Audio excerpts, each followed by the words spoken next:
Hi good morning everyone. कौन कौन आ गया है? हर्षदा, ओमकार, सविता एंड अक्षर। ऑलराइट, कैसा गया आप लोगों का टेस्ट? टॉपिक वाइज टेस्ट जो था संडे को।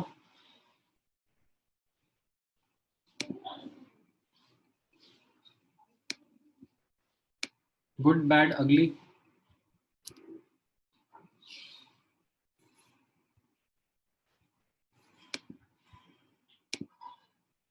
लेक्चर 4 रहेगा ना अपना। बताओ भाई, शांत क्यों है? हाँ बोलो दाक्षन, कैसा गया? बैड गया? अच्छा, क्या स्कोर आ रहा है?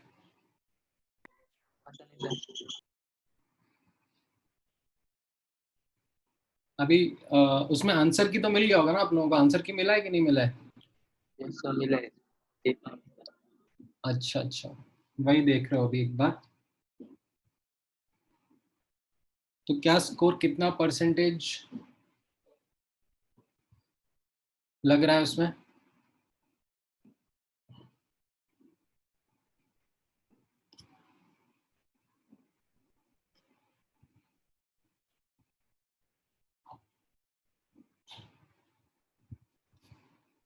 पेपर पेपर डिस्कस करें हम लोग एक बार।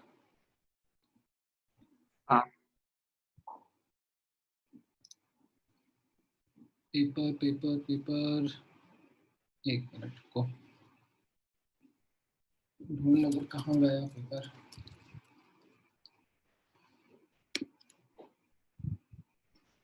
विकास ने भेजा होगा।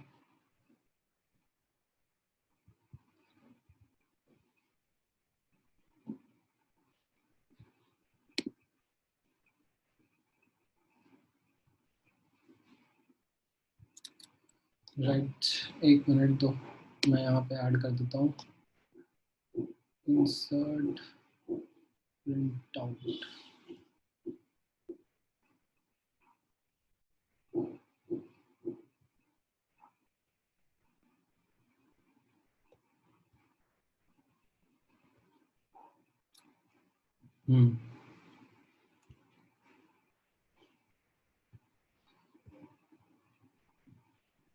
ऑल राइट, बताओ पहला वाला क्वेश्चन कैसा है? डिफिकल्ट है, इजी है या ट्रिकी है? इजी वाला है तो एकदम राइट। इसमें आपको ये बताना है ऑक्सीडेशन किधर हो रहा है या रिडक्शन किधर हो रहा है, तो ये फोर्थ ऑप्शन करेक्ट रहेगा आपका। ठीक है, तो ऐसे अपन इसको इजी, मीडियम, हार्ड में ऐसे तीन वो बनाते हैं एंड देखते हैं कैसा डिस्ट्रीब्यूशन था पेपर का। Easy, medium, hard. ठीक है, तो ये इजी हो गया एक। Then which of the following type of reactions is correct? Which of the following statement is correct? तो इसमें combination reaction may be redox reaction, decomposition reaction can never be redox reaction। ऐसा तो जरूरी नहीं है ना, decomposition reaction तो redox reaction हो सकता है। combination reaction में भी redox reaction ये भी हो सकता है, राइट? मान लो ऐसे magnesium plus oxygen gas combine हो रहे हैं, MgO बन रहा है, तो ये redox reaction हो गया ना। यहाँ पर मैग्नीशियम 0 से +2 में जा रहा है, राइट? प्रेसिपिटेशन में अब वैसे तो सिंगल चॉइस है, तो आप तो फर्स्ट से आंसर कर दो, आपको बाकी ऑप्शन रीड सर में भी मतलब रिडक्स नहीं भी हो सकता, कॉम्बिनेशन रिडक्स नहीं हो सकता। में भी लिखा है ना, हो भी सकता है नहीं भी हो सकता, ऐसे मस्ट थोड़ा लिखा है। मे बी का मतलब यही तो हुआ, हो सकता है। अब जैसे ये थर्ड वाला ऑप्शन है, इसमें लिखा है कि precipitation reaction always involves change in oxidation number, तो ऐसा जरूरी नहीं है, ऑलवेज नहीं होता। जैसे फॉर एग्जांपल मतलब आप यहाँ पे देखो ऐसे AgNO3 प्लस KI से AgI बन रहा है और NaNO3 बन रहा है, तो इसमें कोई ऑक्सीडेशन स्टेट ही चेंज नहीं हो रहा, ये प्रेसिपिटेट हो रहा होगा, किसी भी एलिमेंट का ऑक्सीडेशन स्टेट चेंज नहीं होगा। तो ये भी तो फर्स्ट में नॉट रिडॉक्स का एग्जांपल दो ना। हाँ, फर्स्ट ऑप्शन है ना, उसमें रेडॉक्स रिएक्शन नहीं होगा, उसका एग्जांपल। ये दिखाया ना मैंने एग्जांपल, कॉम्बिनेशन रिएक्शन हो रहा है, दो एलिमेंट्स कंबाइन कर रहे हैं और उसमें रिडॉक्स रिएक्शन हो रहा है। जिसमें नहीं हो रहा हो। कोई ऐसा कॉम्बिनेशन रिएक्शन जिसमें रिडॉक्स रिएक्शन नहीं हो रहा हो, आप हाँ, देख सकते हो। उसमें दो एलिमेंट्स नहीं कंबाइन कर रहे होंगे, उस केस में the combination would be between से टू कंपाउंड्स। ठीक है, जैसे मान लो आप दो कंपाउंड्स के बीच का कॉम्बिनेशन करना चाह रहे हो एंड उसमें रिडॉक्स रिएक्शन कौन सा लोगे, लेट्स से एसिड बेस का रिएक्शन ले लो, HCl प्लस NaOH। ठीक है, तो इससे NaCl प्लस H2O बनेगा, इसको हम लोग न्यूट्रलाइजेशन रिएक्शन भी बोलते हैं, और you can also say that it's a, या फिर चलो ऐसा बताता हूँ combination reaction, calcium oxide plus CO2 से कंबाइन होके बना कैल्शियम कार्बोनेट। ये देखो, इसमें किसी का भी ऑक्सीडेशन स्टेट चेंज नहीं होगा, कैल्शियम +2 ऑक्सीजन -2 और कार्बन +4, यही रहेगा। देखो, इसमें there is no change in oxidation state.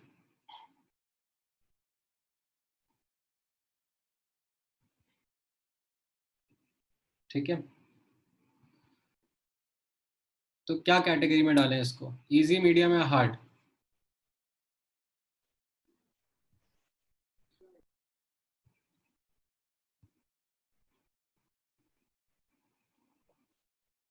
मुझे तो इजी लग रहा है ये क्वेश्चन।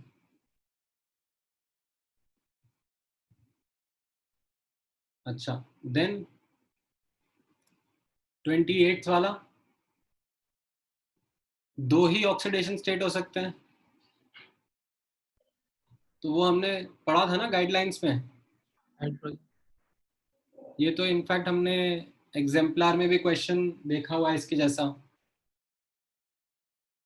फ्लोरीन कैसा है, -1 और 0 दो ही शो करता है। हाइड्रोजन कैसा है, हाइड्रोजन +1 0 -1 तीन शो कर सकता है। कार्बन तो -4 से +4 के बीच में वेरिएबल शो करता है, राइट। क्रोमियम भी 0 से +6 के बीच में different different oxidation state show करता है। तो इसमें आपका आंसर क्या रहेगा, fluorine.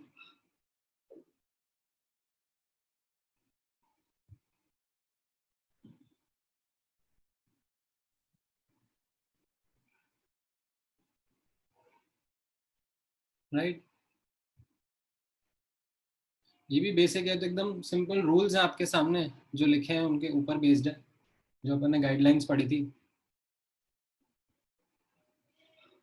Then arrange the increasing order of oxidation number of nitrogen.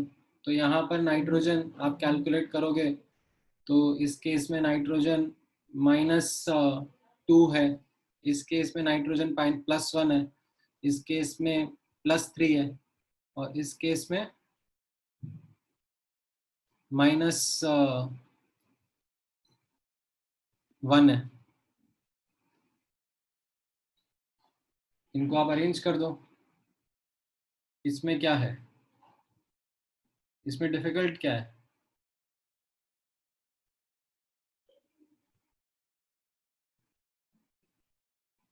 बताओ।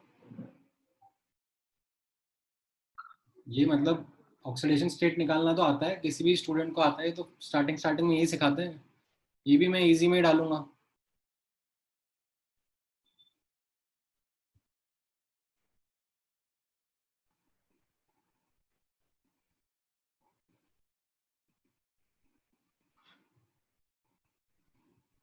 ठीक है, then which of the following is correct oxidation number. तो इसमें आप आर्सेनिक का निकालोगे तो वो आपका आएगा +3। यहाँ पर आप प्लैटिनम का निकालोगे तो आएगा +4। और यहाँ पर ये थोड़ा सा ट्रिकी है, इसको मैं थोड़ा सा ट्रिकी बोल देता हूँ, चलो इसको मीडियम बोल देता हूँ। इसमें आप गड़बड़ करके हाइड्रोजन को +1 डाल के ये गड़बड़ कर देते हैं, बट यहाँ पर हाइड्रोजन -1 रहेगा ना, मेटालिक हाइड्राइड है ये। ठीक है, मेटालिक हाइड्राइड में हाइड्रोजन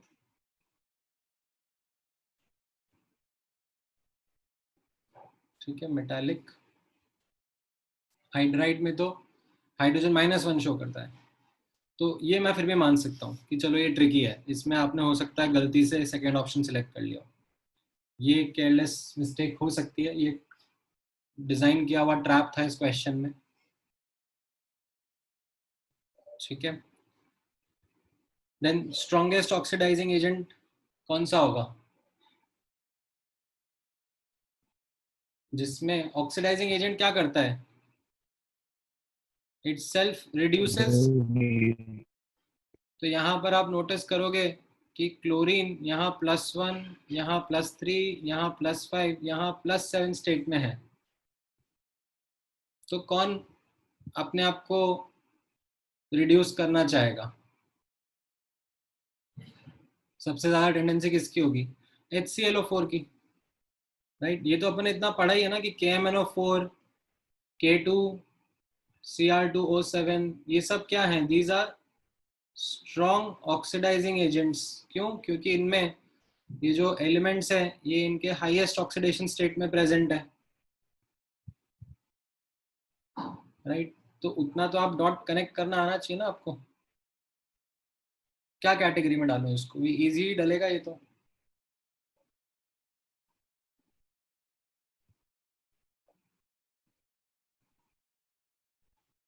राइट, तो अभी तक मैंने ये 1 2 3 4 5 6 क्वेश्चन डिस्कस करें। 6 क्वेश्चंस में से 5 तो इजी है।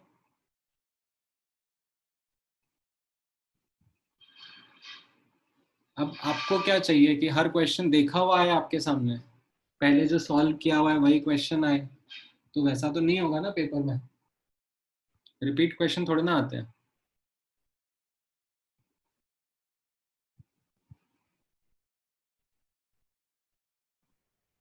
बताओ ताकसिन, इसमें इन क्वेश्चन में कौन सा डिफिकल्ट लगा तुम्हें।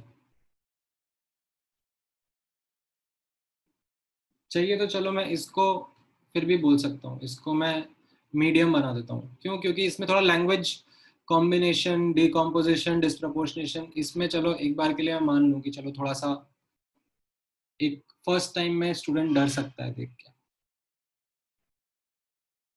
बट उसके अलावा क्या।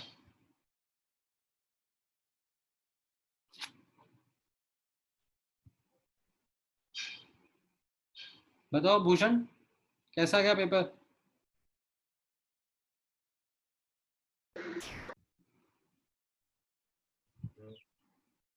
कुछ कह रहे हो। ठीक ही गया सर। ठीक ही गया, इजी इजी क्वेश्चन ये आए कि नहीं आए। हाँ सर, सॉल्व की। हम्म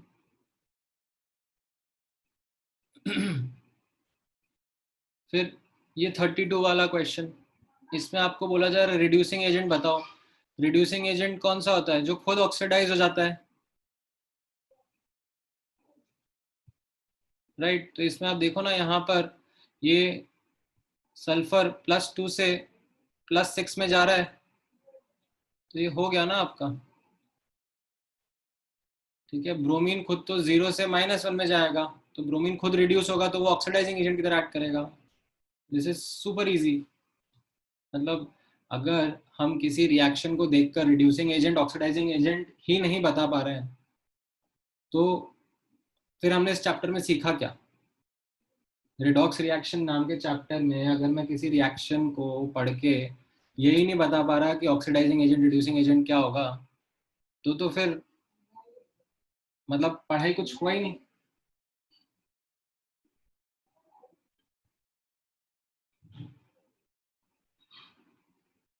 राइट, यहाँ पे आप देखोगे पीबीएस में ये पीबी यहाँ पर है, Pb+2 है, सल्फर -2 है, ऑक्सीजन 0 है।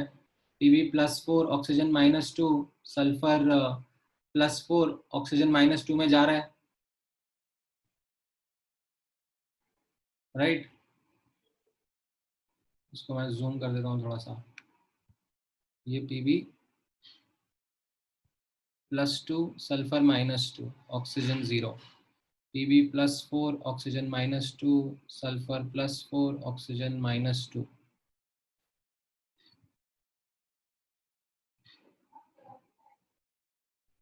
इतना ऑक्सीडेशन स्टेट तो निकालना आता ही है। अब उसके बाद में क्या दिख रहा है यहाँ पर, पीबी भी ऑक्सीडाइज हो रहा है, सल्फर भी ऑक्सीडाइज हो रहा है, तो क्या दिख रहा है, PbS is getting oxidised and is reducing agent. PbS gets reduced, ये गड़बड़ हो गया। पीबीएस अंडरगोज रिडक्शन, गड़बड़ हो गया। PbS undergoes oxidation, PbS gets oxidised, ये तो समझ में आ गया। और फिर ये ऑक्सीडाइजिंग एजेंट रिड्यूसिंग एजेंट की डेफिनेशन तो पता ही होनी चाहिए ना, मतलब ये तो बेसिक डेफिनेशन है इस चैप्टर की। जो सब्सटेंस ऑक्सीडाइज हो रहा है वो रिड्यूसिंग एजेंट की तरह एक्ट करेगा।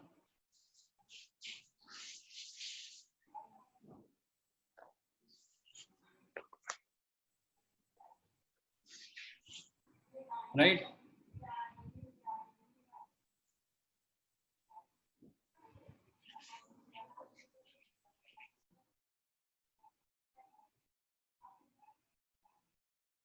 यहाँ पर देखो जिंक कैसा है, यहाँ पर जिंक +2 है, सल्फर -2 है, ऑक्सीजन 0 है। ये जिंक +2 में जा रहा है और सल्फर +4 में जा रहा है। राइट, तो क्या हो रहा है यहाँ पर आप देख रहे हो,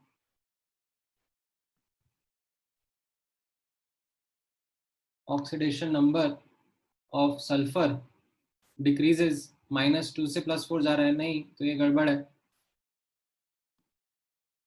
ठीक है, ऑक्सीडेशन नंबर तो बढ़ रहा है, oxidation number of sulphur remains the same, ये भी गड़बड़ है। अभी ऑक्सीडेशन नंबर बढ़ने का मतलब क्या होता है, इट इज लूजिंग इलेक्ट्रॉन ना। ऑक्सीडेशन हो रहा है, उसका ऑक्सीडेशन का मतलब क्या होता है, लूजिंग इलेक्ट्रॉन। ये भी बेसिक डेफिनेशन है, मतलब ये बेसिक डेफिनेशन ही अगर याद नहीं रही, ऑक्सीडेशन का मतलब होता है लूजिंग इलेक्ट्रॉन, रिडक्शन का मतलब होता है गेनिंग इलेक्ट्रॉन, तो फिर कैसे आगे बढ़ोगे। ये 3 क्वेश्चन गड़बड़ होने ही नहीं चाहिए। बताओ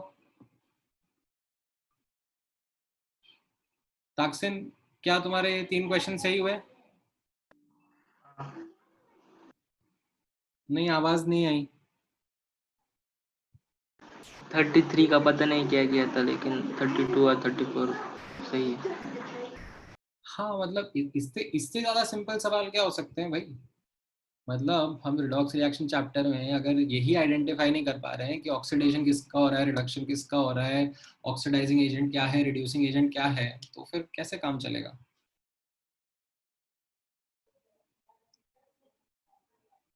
राइट, तो ये तो आपको समझ में आना चाहिए।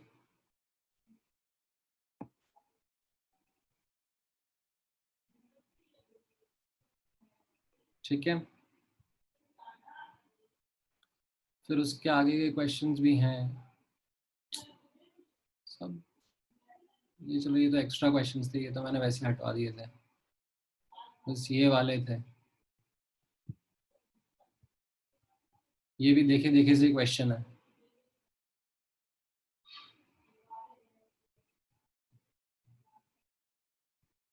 राइट, ये वाला कैसा रहेगा, इन दोनों में आपको क्या करना है, यहाँ पे क्रोमियम +6 से +3 में जा रहा है, और क्रोमियम के कितने एटम्स जा रहे हैं, 2, तो यहाँ पर ये एन फैक्टर कितना रहेगा, राइट, एन फैक्टर इसका 6 रहेगा, इसको 6 इलेक्ट्रॉन लगेंगे ना।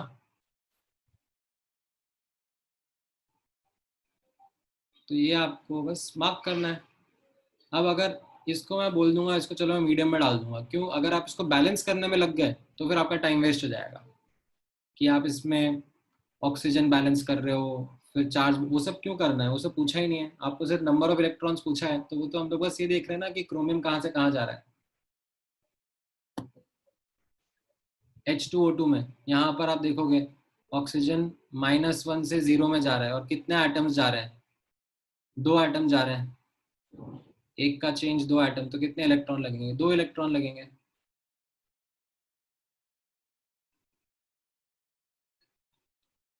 राइट?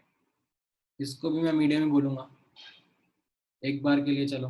बट अदरवाइज भी ये आसान ही है, मतलब मैं तो इसको आसान ही बोलूंगा, मीडियम भी क्यों बोलूँ?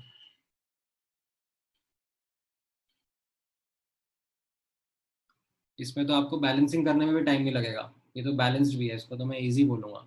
अगर चार्ज बैलेंस भी करना हो, इस तरफ 0 चार्ज है और इस तरफ भी 0 चार्ज करना है, तो 2 इलेक्ट्रॉन लगेंगे, चार्ज बैलेंसिंग करके भी आप कर सकते हो।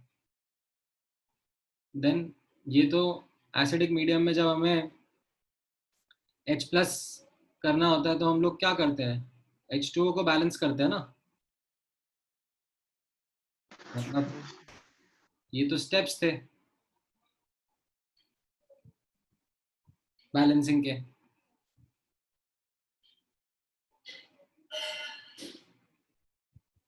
ये चलो याद भी नहीं रहा, इसको मीडियम में डाल देता हूँ मैं, ठीक है। देन इसको मैं हार्ड बोल देता हूँ, ये हार्ड है। इसमें आपको नॉलेज होना ज़रूरी है डिफरेंट डिफरेंट सब्सटेंस का, ठीक है। ये मैं हार्ड बोल देता हूँ, ये ट्रिकी है, इसमें नॉलेज होना ज़रूरी है। ये मैंने आपको, ये तो चलो फिर भी आता है कि हाइड्रोजन पेरोक्साइड H2O2 का मैंने बताया है कि it can act as both oxidising and reducing agent. अब नाइट्रिक एसिड आपको नहीं याद आ रहा, बट नाइट्रिक एसिड में HNO3 में नाइट्रोजन क्या है? +5 स्टेट में है, मतलब हाईएस्ट ऑक्सीडेशन स्टेट में है। नाइट्रोजन इज इन +5, ठीक है। तो वो और ऑक्सीडाइज नहीं हो सकता है, ठीक है, वो सिर्फ रिड्यूस ही होगा, ठीक है। ये इसका हाईएस्ट ऑक्सीडेशन स्टेट है, ये सिर्फ रिड्यूस होगा। एंड देन रिड्यूस होने पर वो किसकी तरह एक्ट करेगा? ऑक्सीडेंट की तरह एक्ट करेगा, ठीक है। तो ये थोड़ा सा डिफिकल्ट है कनेक्ट कर पाना। ओजोन जो है, ठीक है, ओजोन तो ऑक्सीडाइजिंग एजेंट की तरह एक्ट करता है। Ozone is a very good oxidising agent. ये भी एक थोड़ा सा एक्स्ट्रा पीस ऑफ इंफॉर्मेशन है, जी के थोड़ा आप और पढ़ोगे तो आपको ये रियलाइज होगा that ozone is a good reducing agent. SO2 में कैसा है? सल्फर +4 में है, ठीक है। एंड सल्फर का रेंज क्या होता है? -2 से +6। तो सल्फर ऑक्सीडाइज भी हो सकता है, रिड्यूस भी हो सकता है, तो ये भी पॉसिबल है, ठीक है। तो इसमें आपको हर एक ऑप्शन को जाके एनालाइज करना था, इसलिए मैं इसको हार्ड बोल सकता हूँ,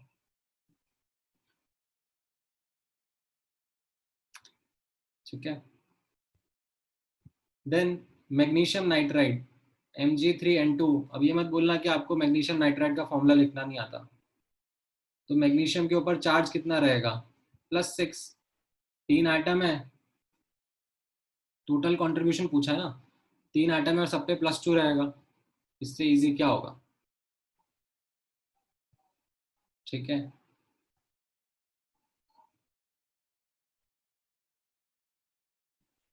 then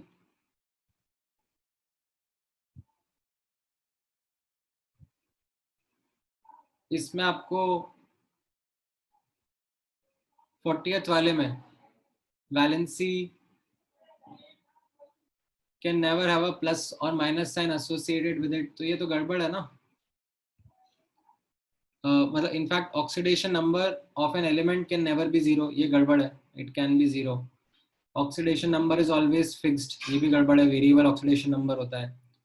valency of an element can be fraction. Valency हम लोग फ्रैक्शन नहीं बोलते, वैलेंसी तो कितने इलेक्ट्रॉन्स दे या ले सकता है उस पर डिपेंड करता है ना, ठीक है। तो ये फ्रैक्शन नहीं होगा, तो इसमें क्या होगा, valency can never have plus or minus sign associated with it. Valency is just the number of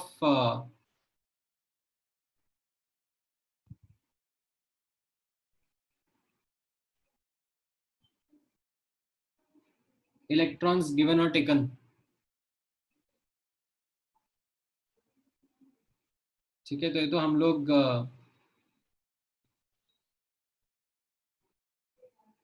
just बात करते हैं. ऑक्सीडेशन नंबर पॉजिटिव नेगेटिव हो सकता है, ठीक है, बट जैसे जो एन फैक्टर होता है, वैलेंसी मतलब एक आपका एन फैक्टर हो गया. एन फैक्टर हम लोग कैसे बोलते हैं, that it is the number of electrons given और टेकन.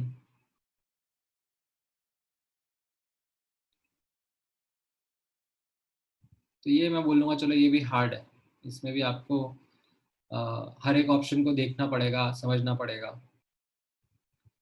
ठीक है, 41 वाला इजी है, राइट. इसमें कैसा रहेगा, ये -2 सल्फर 0 +4 +6 तो इनको अरेंज करने को नहीं हो रहा आपको, मतलब इतना इजी अरेंजमेंट है. ठीक है, ये इजी है. इसमें आप देखोगे क्लोरीन 0 से -1 जा रहा है, रिडक्शन हो रहा है. क्लोरीन +5 से -1 जा रहा है, रिडक्शन हो रहा है. क्लोरीन -1 से -1 में रह रहा है. यहाँ पर क्लोरीन 0 से -1 में जा रहा है. तो इन सब जगह 1 3 4 में रिडक्शन हो रहा है, 2 में नहीं हो रहा ना रिडक्शन.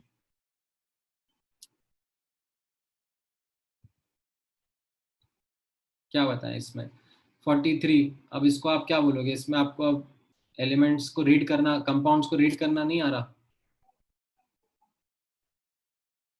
कंपाउंड्स को रीड करना आना चाहिए ना. ये copper plus AgNO3 is giving Ag plus CuNO3,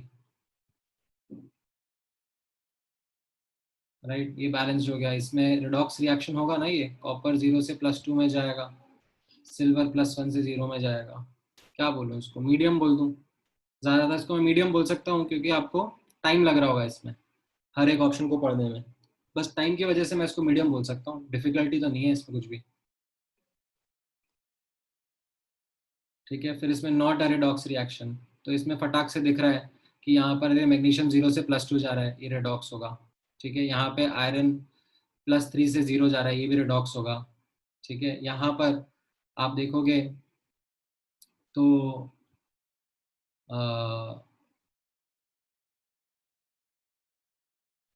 ये इसमें Pb+2 का +2 में ही रह जा रहा है. ठीक है, बाकी जो आयन्स है वो भी ऐसे ही हैं. ठीक है, यहाँ पर भी कैल्शियम +2 का +2 में ही रह रहा है. ऑक्सीजन -2 का -2 में रह रहा है, मतलब इसमें भी चेंज नहीं हो रहा. तो ये 2 और 4 वाला ये ऑप्शन आपको दिख रहा है. आपको ज़रूरत भी नहीं है आप हर एक ऑप्शन को चेक करो, मतलब आप इनफैक्ट ऐसे भी जा सकते हो कि 1 और 3 तो नहीं हो रहे हैं. 1 और 3 नहीं हो रहे हैं तो मतलब ये गड़बड़ हो गया, ये गड़बड़ हो गया, ये गड़बड़ हो गया. आपको 2 और 4 चेक करने की जरूरत ही नहीं है, आप फटाक से इसको आंसर कर सकते हो, टाइम भी नहीं लगेगा.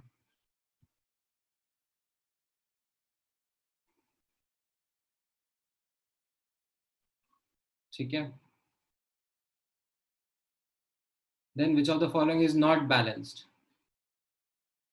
मतलब इससे इससे ज्यादा क्या सिंपल होगा, नॉट बैलेंस्ड. आंखों के सामने दिख रहा है कि यहाँ पे चार्ज बैलेंस नहीं है,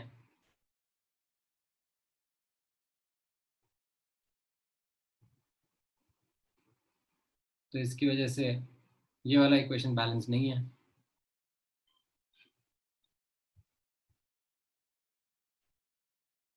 बताओ,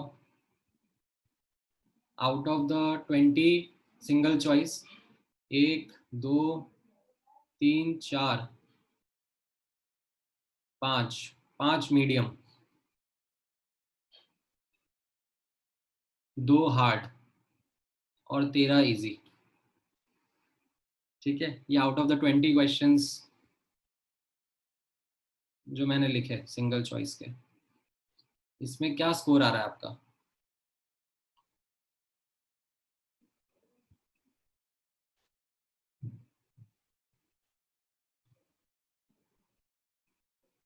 मतलब ये 13 क्वेश्चंस तो होने चाहिए ना. कितना है इनका वेटेज, +4.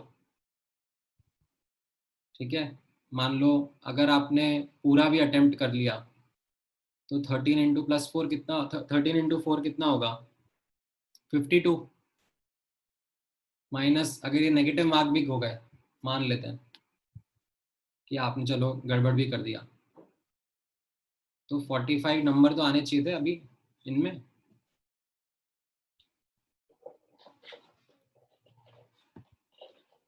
अभी तो मैं सब्जेक्टिव पर तो गया ही नहीं।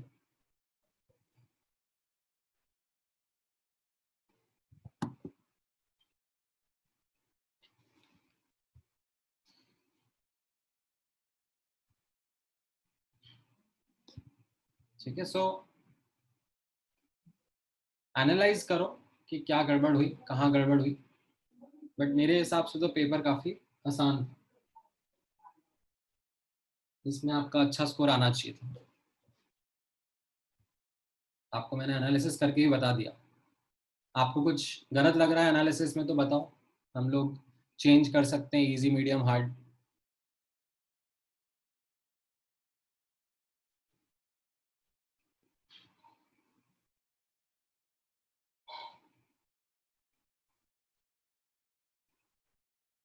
आना चाहिए ना, अदरवाइज इतना स्कोर तो। अभी तो मैंने ये वाले क्वेश्चन तो देखे ही नहीं, डिस्कस ही नहीं करे, और ये भी इजी है,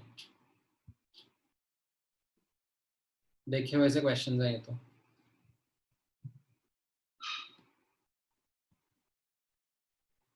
एनीवेज, चलो आज का डिस्कशन स्टार्ट करते हैं सरफेस केमिस्ट्री का।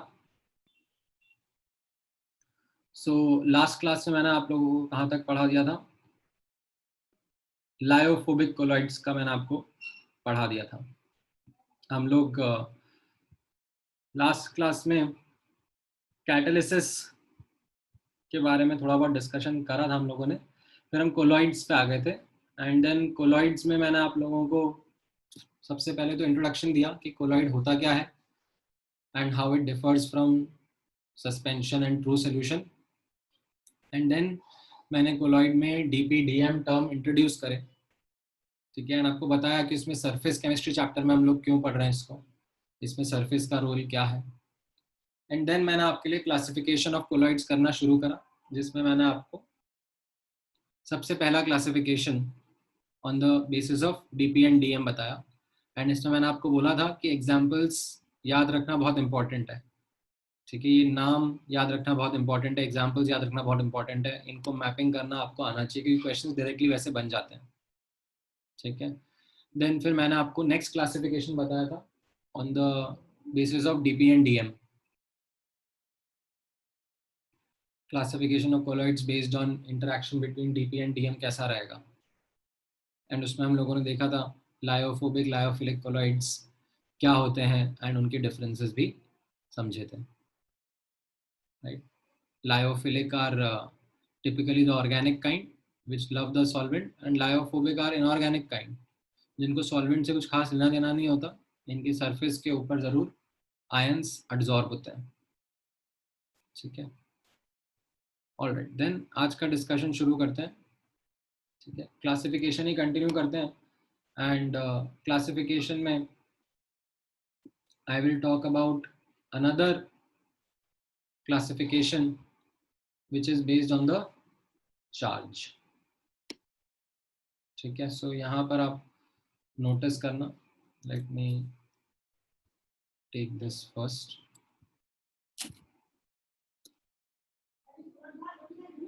सो यहाँ पर आप ऑब्जर्व करना, नेक्स्ट क्लासिफिकेशन जो हम लोग करने वाले हैं वो चार्ज के ऊपर बेस्ड है, ठीक है, एंड इसमें एग्जांपल्स काफी क्रूशल रहेंगे, ठीक है।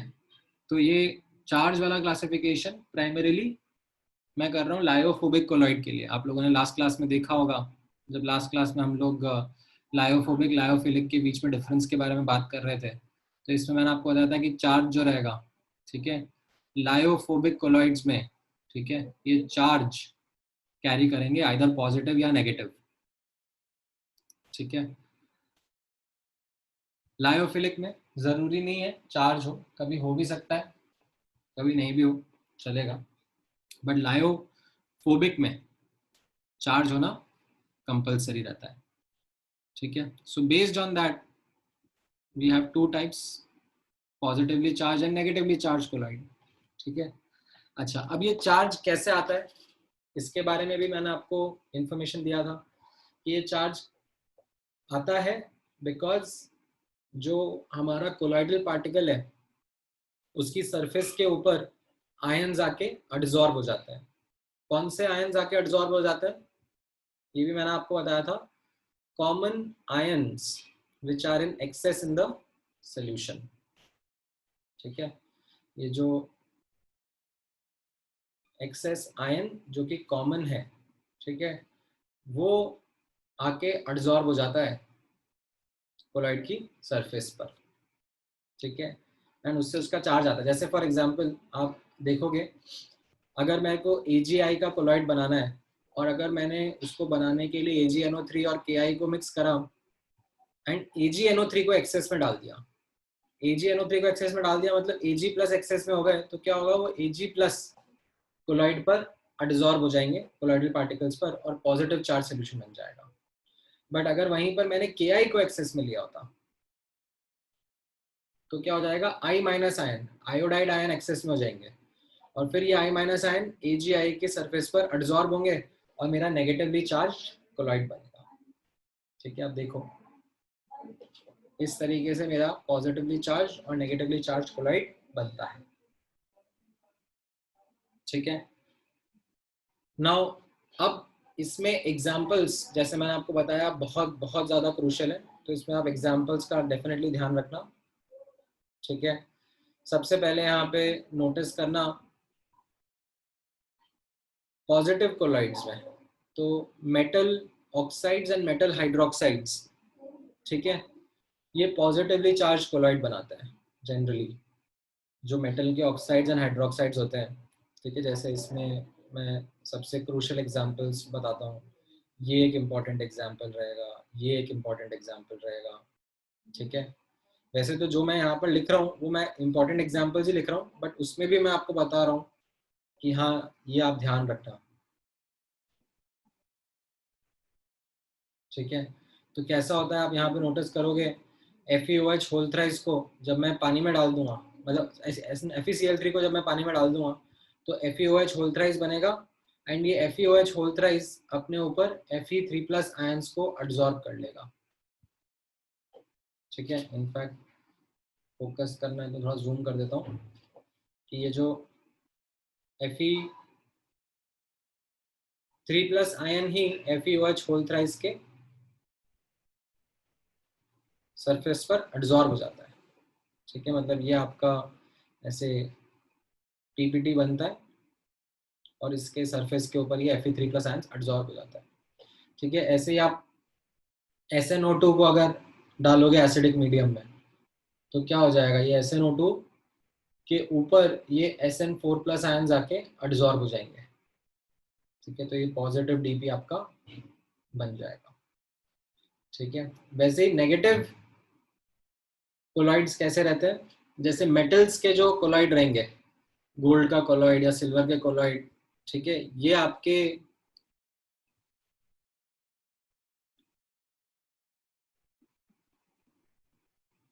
नेगेटिव कोलॉइड्स रहेंगे। ठीक है, इनमें कैसा होता है, ऐसे गोल्ड का कोलॉइड है तो गोल्ड के कोलॉइड में क्या होगा, ऐसे जो छोटे छोटे गोल्ड के DP रहेंगे उनके ऊपर हम लोग ये ऐसे स्टेबलाइजर डालते हैं। ठीक है, NaCl डालेंगे बहुत ही स्मॉल क्वांटिटी में, वेरी स्मॉल क्वांटिटी में, तो उसके क्लोराइड आयंस उसके ऊपर आके एब्जॉर्ब हो जाएंगे। ठीक है, और उसको नेगेटिव चार्ज दे देंगे। सल्फाइड, मेटल सल्फाइड्स, ठीक है, इसमें ये AS2S3 कॉमन एग्जाम्पल है। मेटल सल्फाइड ये नेगेटिव सॉल्व बनाते हैं, नेगेटिव कोलॉइड बनाते हैं। कैसे, यहाँ पर आप नोटिस करना इसमें ये सल्फाइड आयंस आके एब्जॉर्ब हो जाते हैं AS2S3 के ऊपर।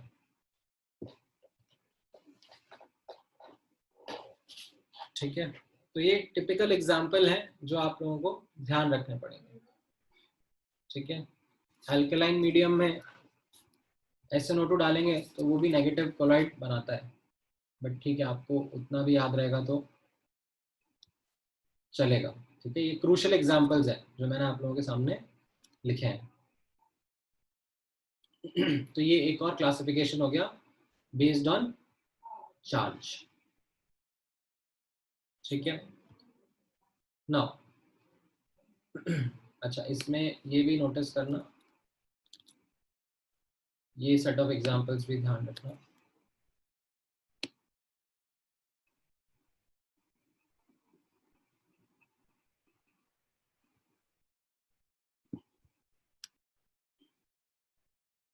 Blood is also a negative colloid, ये भी एक कॉमन एग्जाम्पल है नेचुरली अकरिंग एग्जाम्पल्स में।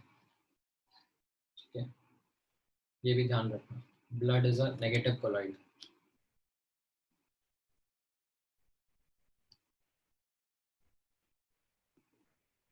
ऑलराइट, तो इसमें कुछ डाउट है? ये पॉजिटिव नेगेटिव कोलॉइड समझ में आया?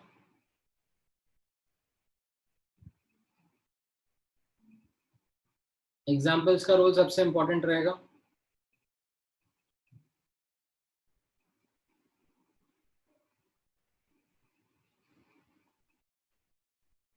ठीक है, देन नेक्स्ट क्लासिफिकेशन आप यहाँ पर नोटिस करना। Next classification is based on the type of DP, type of the dispersed phase particle. ठीक है, पहले मैं इसके बारे में एक छोटा सा इंट्रोडक्शन आपको देता हूँ, फिर हम लोग उसकी डिटेल्स में भी जाएंगे। ठीक है, so this is a classification based on the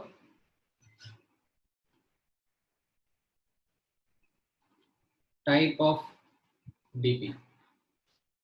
तो टाइप ऑफ डीपी कैसा है यहाँ पर? Multi molecular colloid, macromolecular and associated. ठीक है, ये तीन टाइप्स हैं।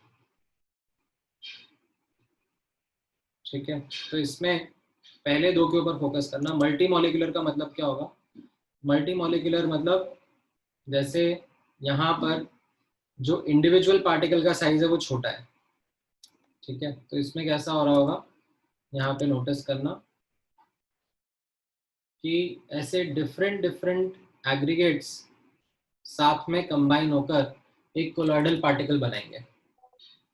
Smaller molecules aggregate. ठीक है, जैसे गोल्ड का सॉल है या फिर सल्फर का सॉल है। ठीक है, गोल्ड सॉल, सल्फर सॉल। तो इसमें क्या हो जाएगा कि ये गोल्ड के एंड सल्फर के पार्टिकल्स आके एग्रीगेट करेंगे, मतलब कलेक्ट होंगे और फिर कोलॉइडल साइज के बनेंगे।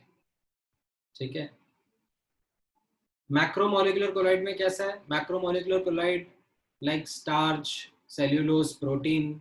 तो इनमें कैसा है? इनमें जो पार्टिकल है वो खुद ही कोलॉइड के साइज का है। ठीक है, इनके केस में कैसा रहता है कि जो पार्टिकल है वो खुद ही कोलॉइड के साइज का है। तो इसमें उनको कंबाइन होने की जरूरत नहीं पड़ती। ठीक है, इसमें इनफैक्ट आप एक दो एग्जांपल और मार्क कर लो, like polythene, nylon, these are man-made macromolecular colloids। ठीक है, then you have an interesting type, the third type। ठीक है, ये काफी इस पे कई बार क्वेश्चंस बनते हैं।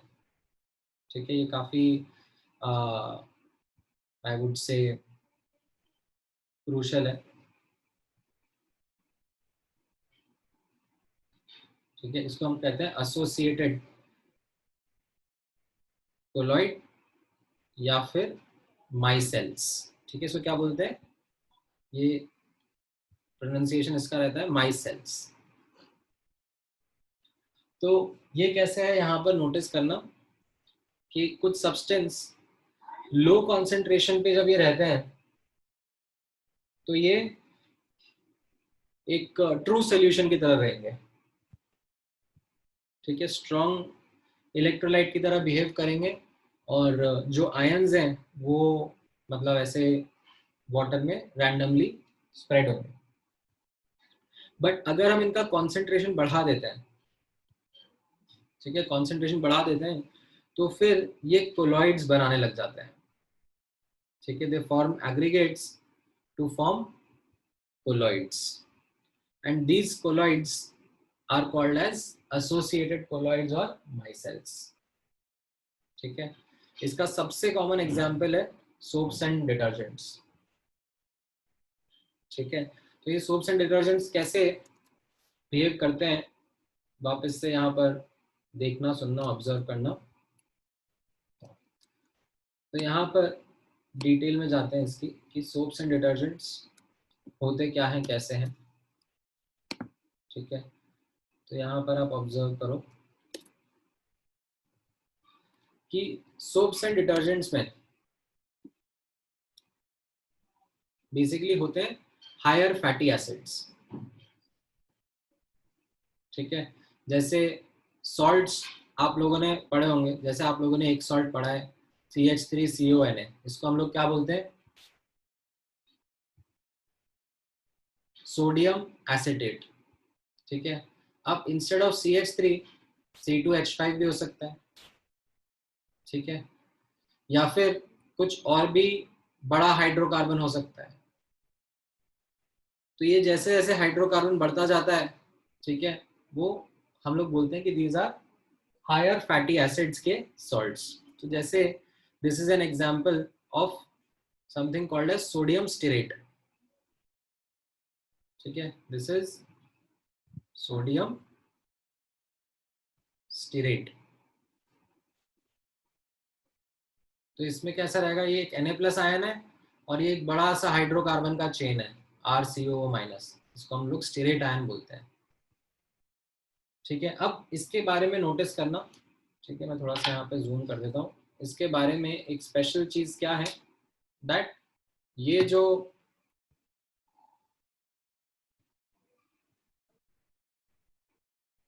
स्टीरेट आयन है, ठीक है, इसके बारे में स्पेशल चीज यही है कि इसके अंदर आप लोग नोटिस करोगे तो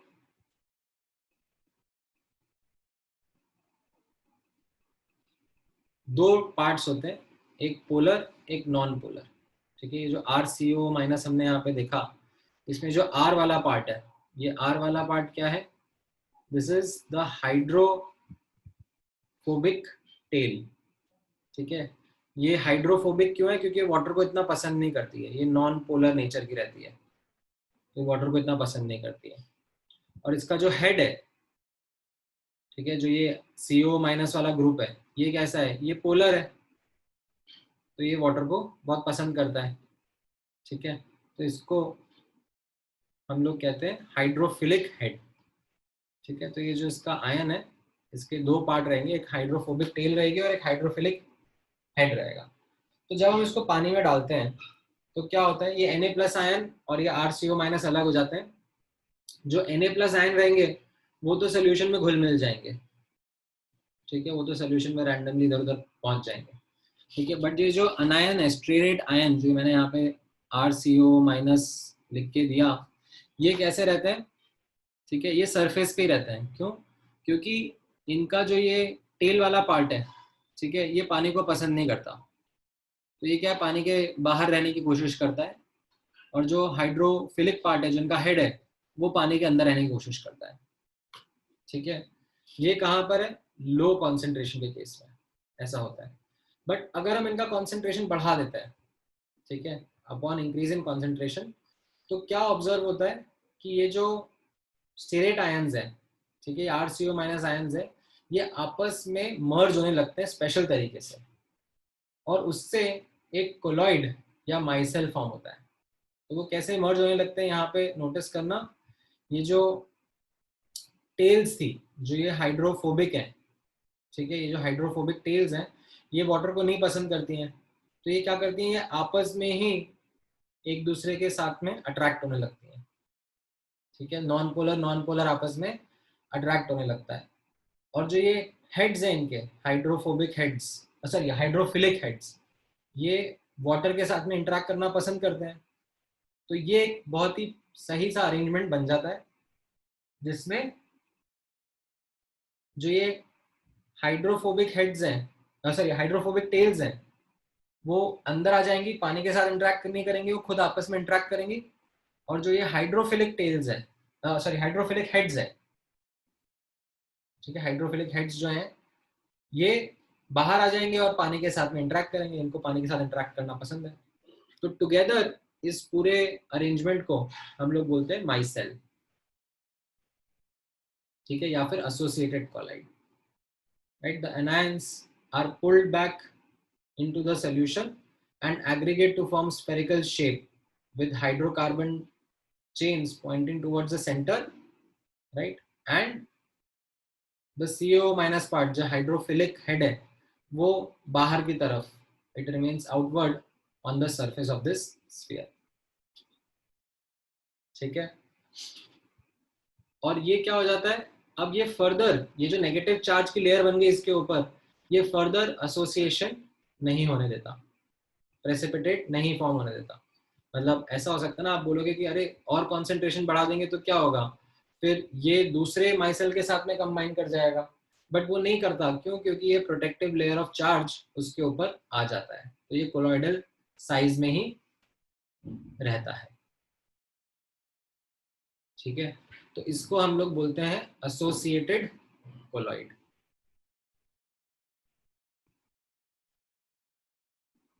ठीक है। ये समझ में आया एसोसिएटेड कोलॉइड क्या होता है, इसका ये डेफिनेशन एग्जांपल क्लियर हुआ आपको? कुछ डाउट है इसमें कि एसोसिएटेड कोलॉइड क्या रहता है?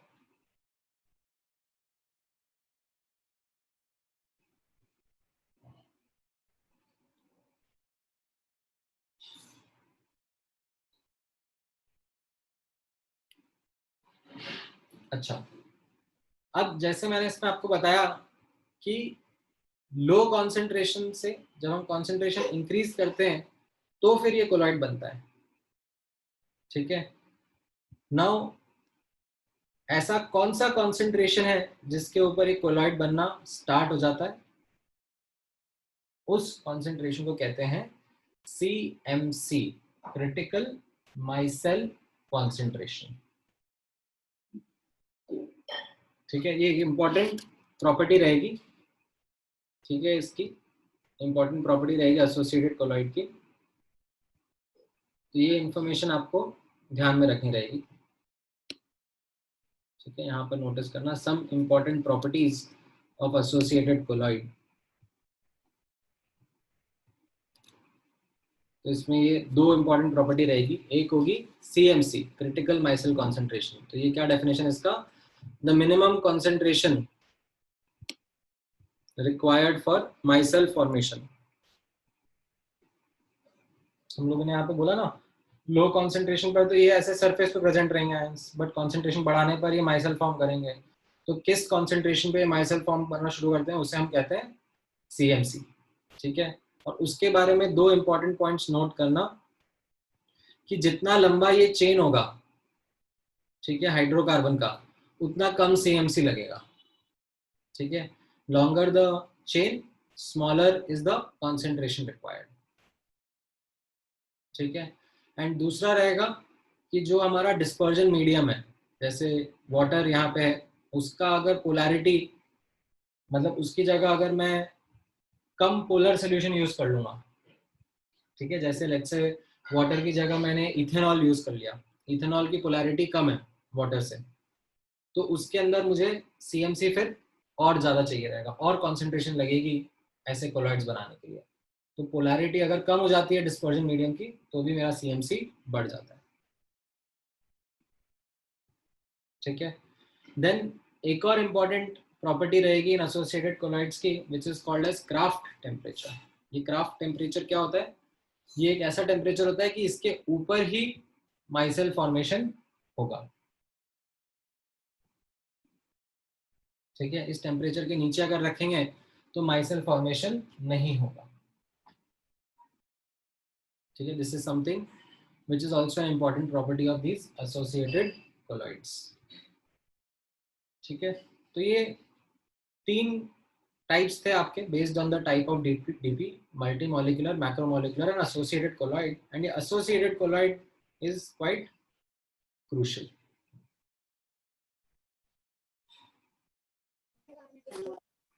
ठीक है, इसमें कुछ डाउट है तो पूछो।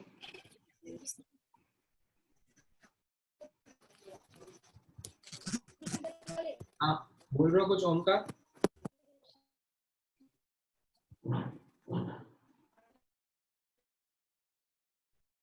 तुम्हारी आवाज नहीं आई।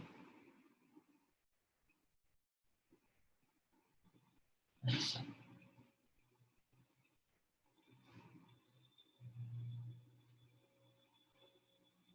ठीक है, तो ये भी आपका क्लासिफिकेशन हो गया। ठीक है, तो आप लोगों ने अभी तक 4 टाइप्स ऑफ क्लासिफिकेशन देख लिए हैं, समझ लिए हैं। ठीक है, कोलॉइड्स के लिए देयर इज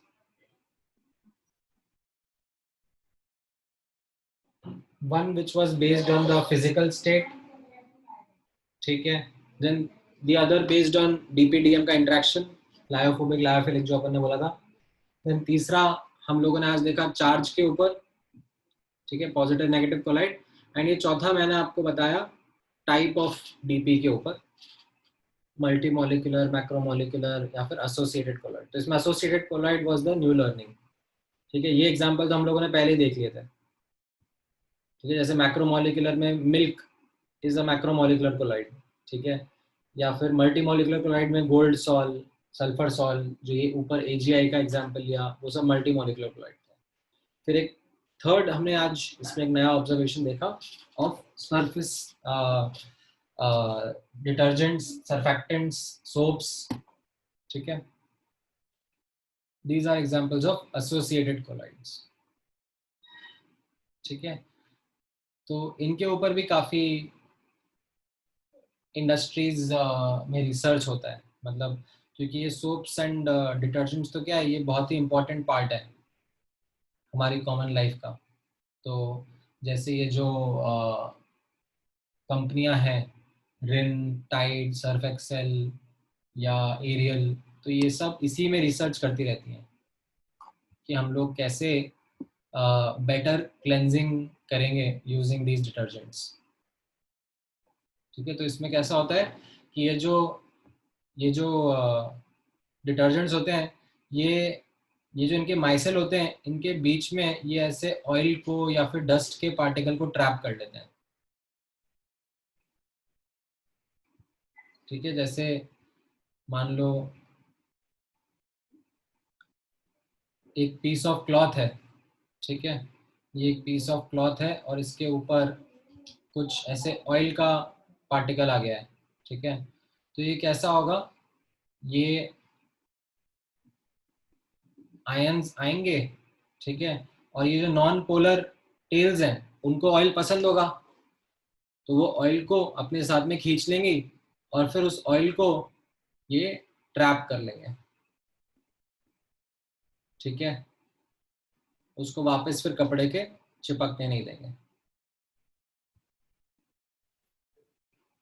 ठीक है, they trap the oil particle between them, और फिर जब रिंजिंग होगा, जब हम और पानी डालेंगे तो ये पानी के साथ में फ्लश आउट हो जाएगा और हमारा कपड़ा साफ निकल जाएगा।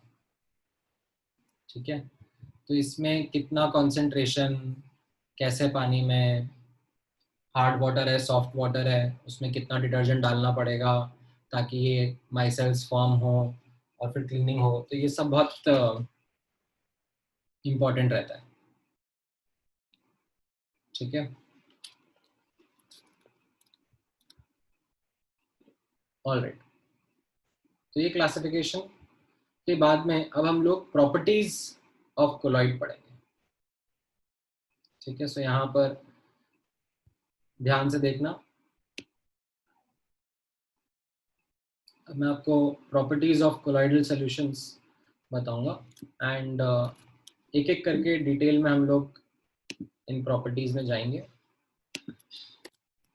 ठीक है, अरे ये क्या हुआ,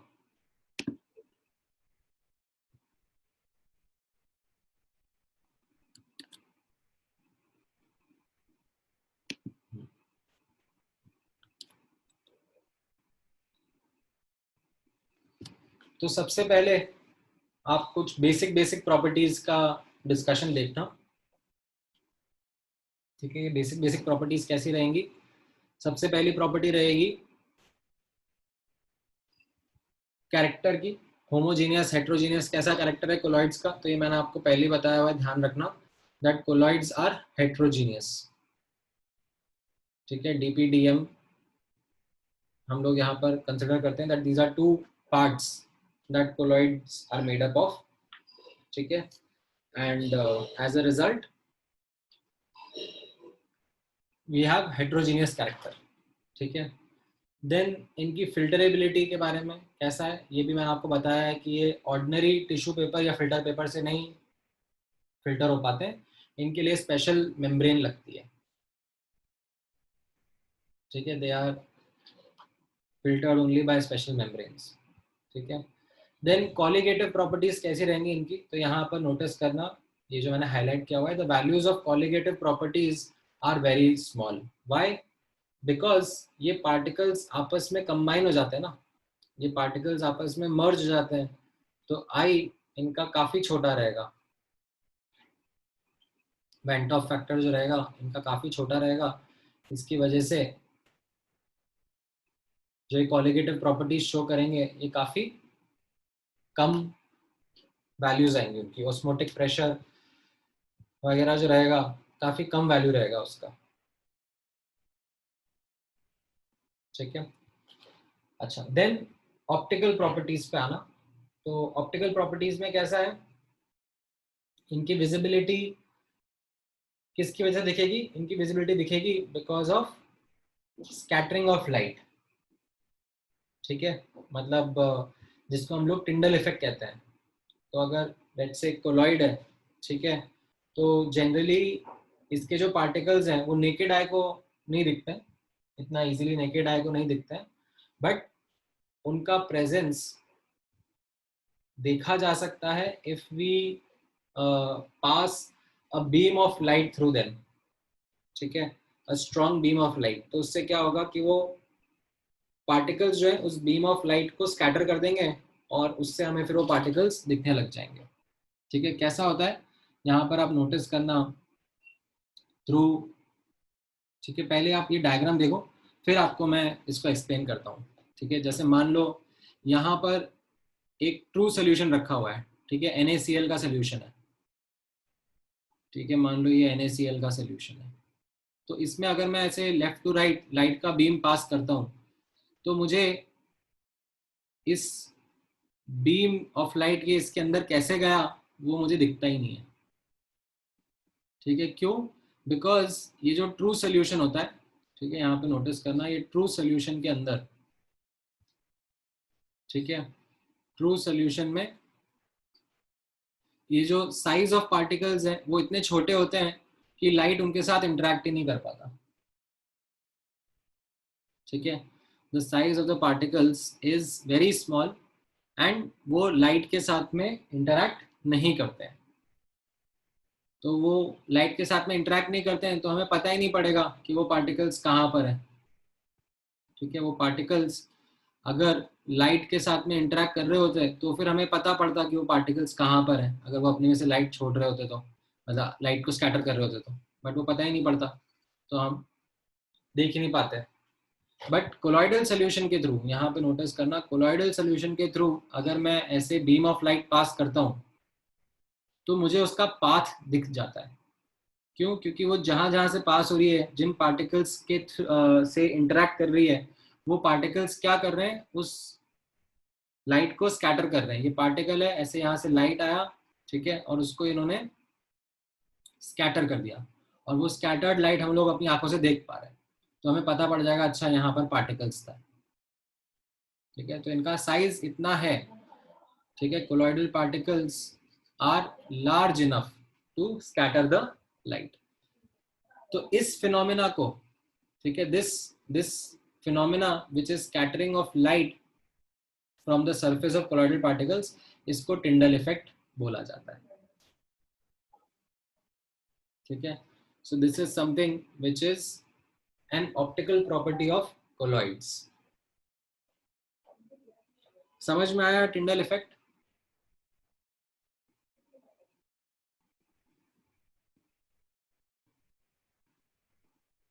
ठीक है, ये पैराग्राफ रीड कर लो एक बार, अच्छे से देख लो।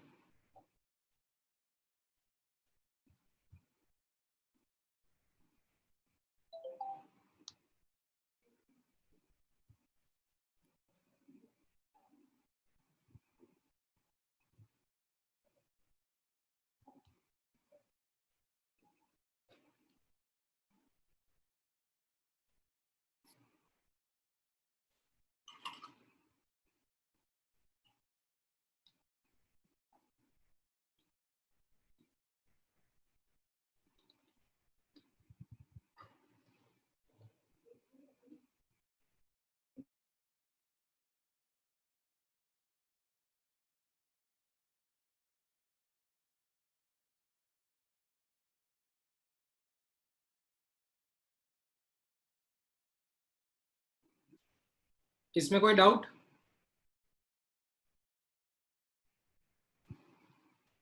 Anything that you are not able to understand?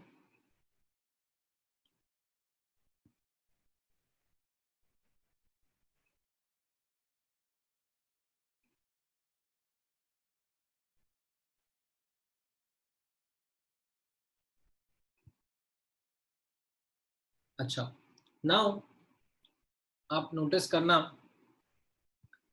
कि जब हम लोग लास्ट क्लास में ये लायोफोबिक लायोफिलिक कोलॉइड्स का पार्ट पढ़ रहे थे, ठीक है, डिफरेंसेस पढ़ रहे थे, तो इसमें मैंने आपको एक ये चीज़ बोला था कि ये एक डिफरेंस रहेगा, दैट लायोफोबिक कोलॉइड जो है, ठीक है, वो अच्छा स्ट्रॉन्ग टिंडल इफेक्ट दिखाएंगे, बट लायोफिलिक में ये टिंडल इफेक्ट वीक रहेगा। ठीक है, लायोफोबिक कोलॉइड अच्छा टिंडल इफेक्ट दिखाते हैं, लायोफिलिक में ये वीक रहता है। तो वो मैं अब आपको थोड़ा सा यहाँ पर एक्सप्लेन कर पाऊंगा। That Tyndall effect is quite well defined in lyophobic colloids but quite weak in lyophilic। तो ऐसा क्यों होता है यहाँ पे नोटिस करना, उसके पीछे का एक इम्पॉर्टेंट ये रीजन रहेगा, दैट जो लाइट स्कैटर होती है, ठीक है, जिस इंटेंसिटी से लाइट स्कैटर होती है, वो डिपेंड करता है on the difference between the refractive index of DP and DM. Refractive index पता है आपको क्या होता है? रिफ्रैक्टिव इंडेक्स आप लोगों ने सुना हुआ है ना पहले?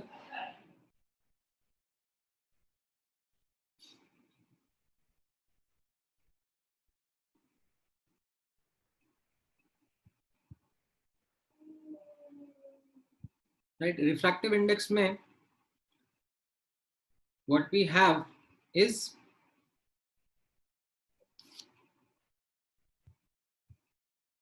सुना है कि नहीं सुना है रिफ्रैक्टिव इंडेक्स?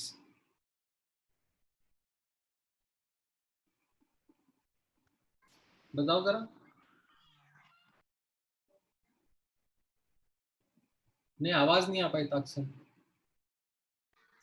नाइस। सुना है ना? हाँ, तो यहाँ पर क्या होता है, लायोफोबिक कोलॉइड जो होते हैं, लायोफोबिक कोलॉइड में डीपी एंड डीएम के बीच में सिग्निफिकेंट डिफरेंस रहता है, ठीक है, रिफ्रैक्टिव इंडेक्स का। तो उसकी वजह से क्या होता है कि लाइट अच्छे से स्कैटर हो पाती है। लायोफिलिक में क्या रहता है, डीपी डीएम के बीच में इतना डिफरेंस नहीं रहता, ठीक है, काफी कम डिफरेंस रहता है, तो आपको इतना अच्छा टिंडल इफेक्ट नहीं दिखेगा। ठीक है, जैसे मिल्क है, तो मिल्क में आपको इतना अच्छा टिंडल इफेक्ट नहीं दिखेगा if you do this kind of experiment with milk. But वहीं पे मैं गोल्ड सॉयल या फिर ऐसे जो इनऑर्गेनिक कोलॉइड्स हैं वो रख दूंगा, तो उनमें आपको काफी अच्छा टिंडल इफेक्ट देखने को मिलेगा। ठीक है, और उसके पीछे का कारण है ये difference of refractive index between DP and DM. ठीक है, तो ये एक इंपॉर्टेंट ऑप्टिकल प्रॉपर्टी रहती है of colloids called as Tyndall effect. ठीक है, एक और ऑप्टिकल प्रॉपर्टी ऑब्जर्व करना which is called as colour. ठीक है, तो यहां पर नोटिस करना, ये कलर आता है कोलॉइडल सॉल्ट्स का depending on the wavelength of the light scattered. ठीक है, कि कौन सी वेवलेंथ ये पार्टिकल्स स्कैटर कर रहे हैं। ठीक है, एंड उसमें ये साइज ऑफ पार्टिकल पे डिपेंड करता है। जैसे फॉर एग्जांपल आप यहाँ पे नोटिस करोगे, ये गोल्ड का कोलॉइडल सोल्यूशन है, ठीक है, ये गोल्ड का कोलॉइडल सोल्यूशन है। जब पार्टिकल साइज छोटे होते हैं, ठीक है, तो ये रेडिश कलर का दिखता है, एंड जब पार्टिकल साइज बढ़ते जाते हैं तो इसका कलर चेंज जाता है, ये रेड से पर्पल और पर्पल से फिर ब्लू दिखने लगता है, ठीक है। As the particle size increase the colour of the colloidal salt changes. ये कलर क्यों आता है? ये कलर आता है बिकॉज ऑफ हाउ लाइट, मतलब जैसे यहाँ पर आपने मान लो ऐसे व्हाइट लाइट थ्रो करी, ठीक है, व्हाइट लाइट मतलब ऑल वेवलेंथ आपने थ्रो करा, एंड ये गोल्ड का पार्टिकल है, तो अब ये गोल्ड का पार्टिकल क्या कर रहा है, ठीक है, बाकी सब लाइट्स को पास हो जाने दे रहा है, लेकिन जो रेड कंपोनेंट है, ठीक है, रेड लाइट को ये स्कैटर कर दे रहा है, ठीक है, रेड लाइट को ये स्कैटर कर दे रहा है, इसीलिए इसका कलर आपका रेड ऑब्जर्व हो रहा है, ठीक है। अगर इसका साइज चेंज हो जाता है तो उसकी वजह से कौन सी वेवलेंथ के साथ में इंटरेक्ट करता है वो भी चेंज हो जाता है, और उसकी वजह से उसका कलर भी चेंज हो जाएगा, ठीक है। ये समझ में आया?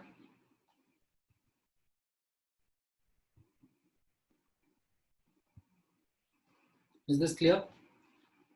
ये भी एक इम्पॉर्टेंट प्रॉपर्टी, इसमें ये एग्जांपल जरूर ध्यान रखना गोल्ड और सिल्वर के सॉल्ट का, ये कैसे कैसे इनका कलर चेंज हो रहा है, ठीक है। ये कलर का आगे भी यूज आएगा, ठीक है, तो ये एक वर्थ रिमेम्बरिंग एग्जांपल है। स्पेशली गोल्ड सॉल्ट का तो आप डेफिनेटली याद रखोगे कि ये रेड से ब्लू होता है जैसे जैसे साइज ऑफ पार्टिकल बढ़ता जाता है, ठीक है। अच्छा, देन मैकेनिकल प्रॉपर्टी ऑब्जर्व करना, ठीक है। मैकेनिकल प्रॉपर्टी है कोलॉइड्स की, एक इंपॉर्टेंट मैकेनिकल प्रॉपर्टी है which is called as Brownian motion. तो जैसे मैंने आपको बोला था कि कोलॉइड के पार्टिकल्स, ठीक है, कोलॉइड के पार्टिकल्स रैंडमली मूव करते रहते हैं, ठीक है, कांस्टेंट जिगजैग मोशन, ठीक है, do not settle down colloid के particles, do not settle down under the effect of gravity. तो ये जो जिगजैग मोशन होता है इसको ब्राउनियन मोशन बोलते हैं, ठीक है। It is an important property of colloids.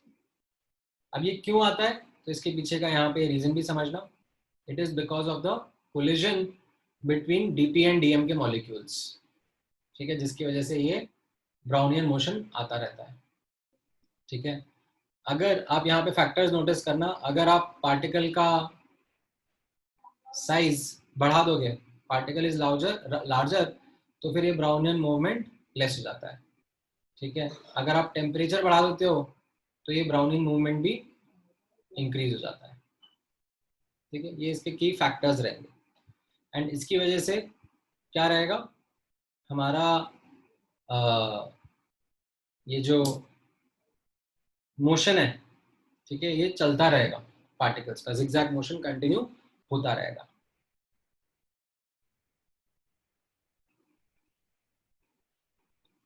ये पॉइंट समझ में आया ब्राउनियन मूवमेंट का? ये एक इंपॉर्टेंट मैकेनिकल प्रॉपर्टी है कोलॉइड्स की, ठीक है।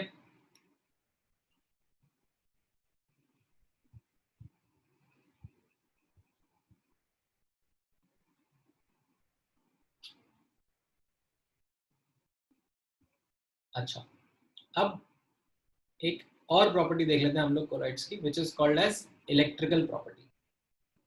तो जैसा मैंने आपको बताया था कि surface of colloid acquires a positive or negative charge by selective adsorption of common ions carrying positive or negative charge।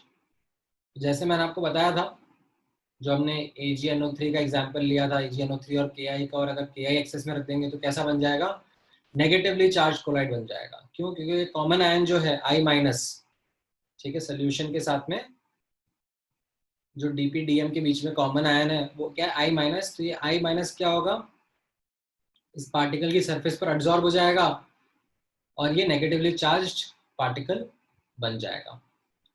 तो ये जो नेगेटिव चार्ज आयंस का लेयर रहता है इसको हम लोग कहते हैं फिक्स्ड लेयर, ठीक है, ये यहाँ पर एब्जॉर्ब हो जाता है। अब ये नेगेटिव चार्ज आयन जो है पॉजिटिव चार्ज आयंस को अट्रैक्ट करेंगे, ठीक है, सोल्यूशन में के प्लस आयंस रहेंगे एक्सेस में, तो ये के प्लस आयंस इसके अराउंड पहुंच जाते हैं, ठीक है। हाउएवर इसको हम लोग डिफ्यूज्ड लेयर बोलते हैं, क्यों? बिकॉज ये इतना स्ट्रांगली अट्रैक्टेड नहीं है। ये जो पहला लेयर है, ठीक है, इसको हम लोग क्या बोल रहे हैं, डबल लेयर है ये,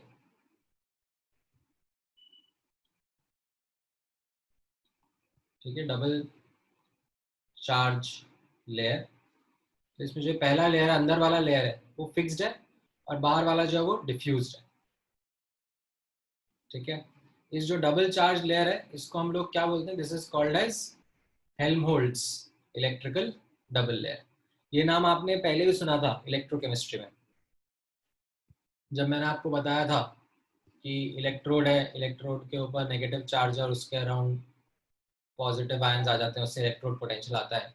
तो ये वही डबल चार्ज की लेयर का कॉन्सेप्ट है जिसको हम लोग हेल्महोल्ट्ज डबल लेयर बोल रहे हैं। ये इस बार कहाँ पे बन रहा है, इलेक्ट्रोड पे नहीं बन रहा, ये एक कोलॉइडल पार्टिकल के ऊपर बन रहा है, ठीक है। तो ये जो इलेक्ट्रिकल डबल लेयर है, ठीक है, ये एक इंपॉर्टेंट प्रॉपर्टी है कोलॉइड का।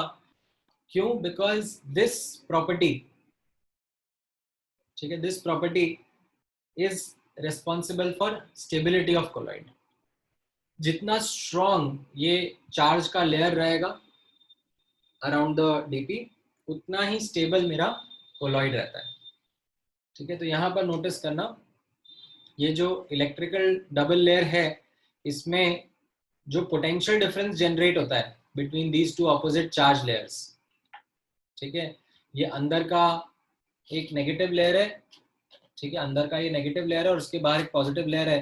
तो जब टू ऑपोजिट चार्ज लेयर्स रहते हैं आसपास तो एक पोटेंशियल डिफरेंस जनरेट होता है।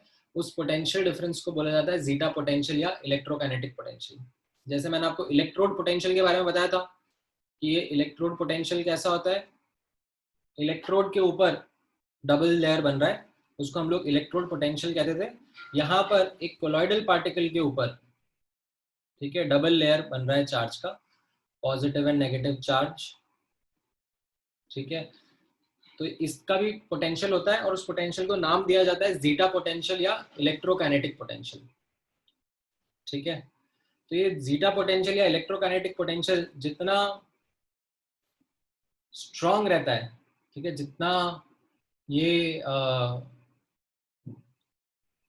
स्ट्रेंथ का रहता है उतना ही स्टेबल मेरा कोलॉइड रहेगा, ठीक है, उतना ही अच्छा ये लेयर, इलेक्ट्रिक चार्ज लेयर, ये मेरे कोलॉइड को प्रोटेक्ट कर पाएगा, ठीक है। तो ये आपकी इंपॉर्टेंट प्रॉपर्टीज हैं ऑफ कोलॉइड्स जो आपको ध्यान रखनी है, ठीक है। मैं एक बार को एक रिकैप करा देता हूँ। एक तो ये कुछ इंट्रोडक्टरी प्रॉपर्टीज हैं, ठीक है।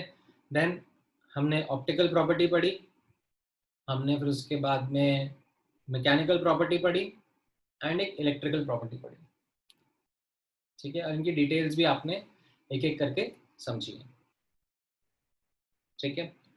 तो ये इंपॉर्टेंट प्रॉपर्टीज रहेंगी कोलाइड की, इनके ऊपर बेस्ड कई बार क्वेश्चंस भी बन जाते हैं, ठीक है। अब मैं थोड़े से क्वेश्चंस आपको कराता हूँ ताकि आपको एक आइडिया भी लगे कि इस पर्टिकुलर सेक्शन से क्वेश्चंस कैसे रहते हैं, ठीक है। तो based on what we have discussed, let's do couple of questions.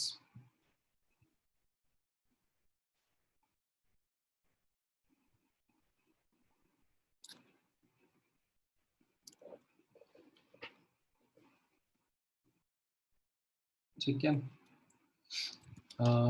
let me pull couple of questions from the FBO section booklet में से ही, ठीक है, मैं यहाँ पे पेस्ट कर रहा हूँ। आज जो हमने पढ़ा है, डिस्कस किया, उसके बेसिस पर आंसर करने की कोशिश करो।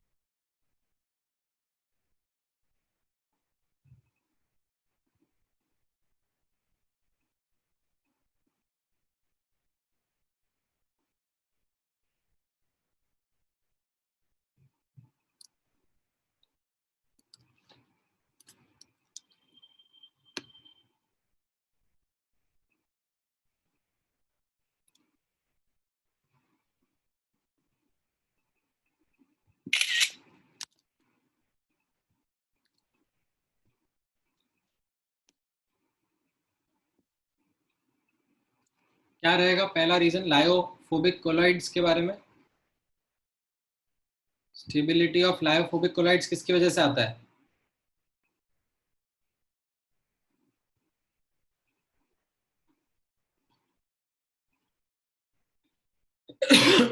बताओ।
क्या रहा आंसर?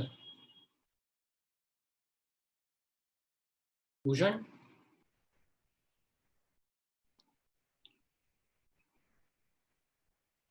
किसकी वजह से रहेगा ये? इलेक्ट्रिकल लेयर बनता है ना, यही तो बताया मैंने आपको।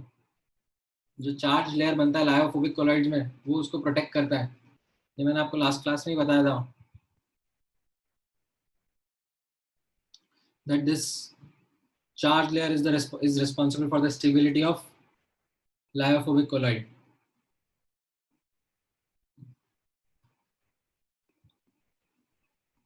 ठीक है, दूसरा वाला बताओ, 35th वाला बताओ, इसका क्या रहेगा?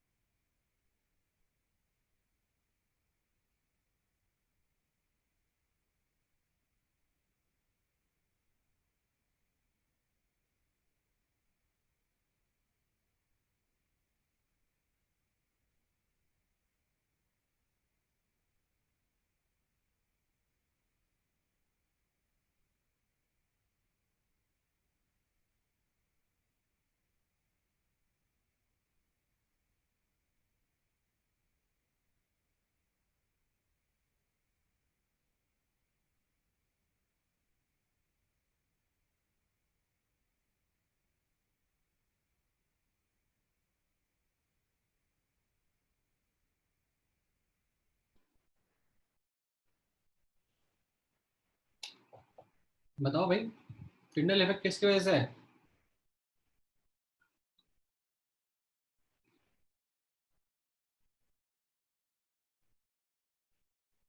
साक्षर,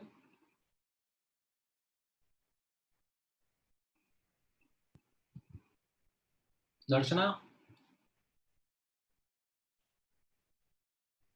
अभी तो समझाया।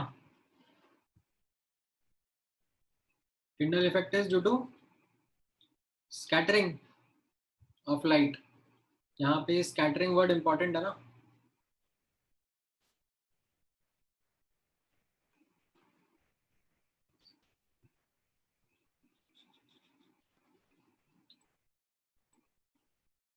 कि लाइट पार्टिकल आया, कोलॉइडल पार्टिकल से टकराया और स्कैटर हो गया। स्कैटर मतलब इधर उधर फैल गया।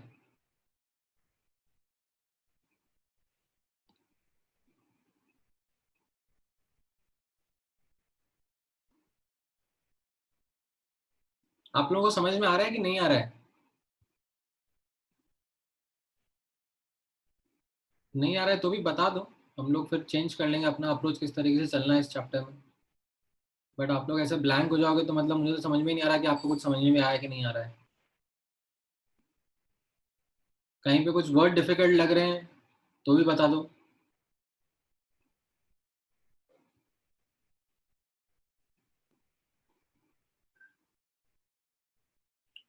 ताकसन बताओ, समझ में आ रहा है कि नहीं आ रहा है?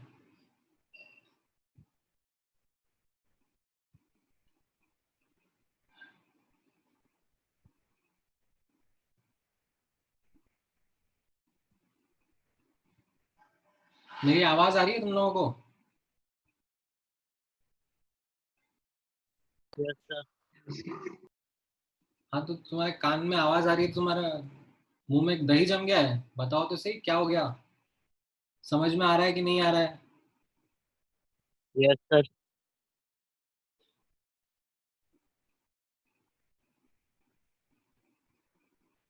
इसका क्या रहेगा सीएमसी का?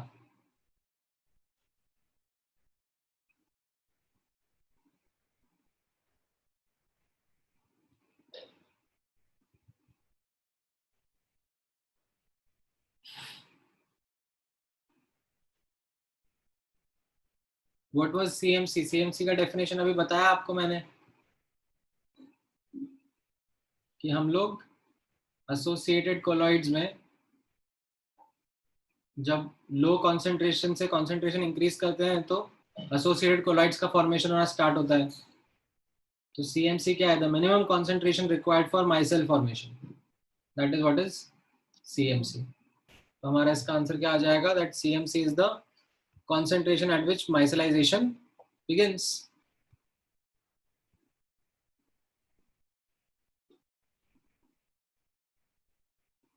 ठीक है,